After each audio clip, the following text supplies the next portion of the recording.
এটা আমার বাড়ি, আমার ঘর। আপনাকে তো উত্তর দিতে হবে। আপনি এখানে একটা হাতুড়ি নিয়ে কি করছিলেন? দোহাই আপনার, আমাকে অস্বস্তির মধ্যে ফেলবেন না। আমি একটু একা থাকতে চাই। অভির ঘর থেকে দূরে থাকার অনুরোধ সত্ত্বেও ঝুমকির সন্দেহজনক আচরণ এবং একটি রহস্যময় হাতুড়ির উপস্থিতি গল্পের মোড় ঘুরিয়ে দিচ্ছে। এই সারাংশটি স্টার জলসার জনপ্রিয় ধারাবাহিক প্রতিজ্ঞার একটি বিশেষ দৃশ্যের ওপর ভিত্তি করে তৈরি। এখানে অভির ঘরের নিরাপত্তা এবং একটি রহস্যময় হাতুড়িকে কেন্দ্র করে তৈরি হওয়া উত্তেজনাপূর্ণ মুহূর্তগুলো তুলে ধরা হয়েছে। বিস্তারিত মূল পয়েন্ট: নির্জনতার দাবি ও প্রাথমিক সতর্কতা।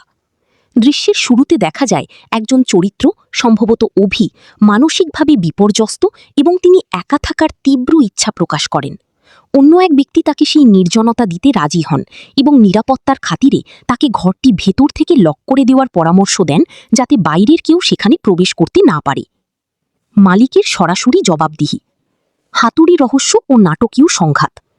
শান্ত পরিবেশ বিঘ্নিত হয় যখন হঠাৎ হাতুড়ি দিয়ে কিছু ভাঙার শব্দ শোনা যায়। ঘরের মালিক সেখানে উপস্থিত অন্য একজনকে হাতুড়ি নিয়ে তার ঘরে থাকার কারণ জিজ্ঞাসা করেন। দৃশ্যটি থেকে বোঝা যায় যে কেউ একজন গোপনে দরজা ভাঙার চেষ্টা করছিল, কিন্তু সফল হয়নি, যা ভবিষ্যতে বড় কোনো বিপদের ইঙ্গিত দেয়। এই সংক্ষিপ্ত দৃশ্যটি ধারাবাহিকের গল্পে একটি নতুন রহস্যের জন্ম দিয়েছে।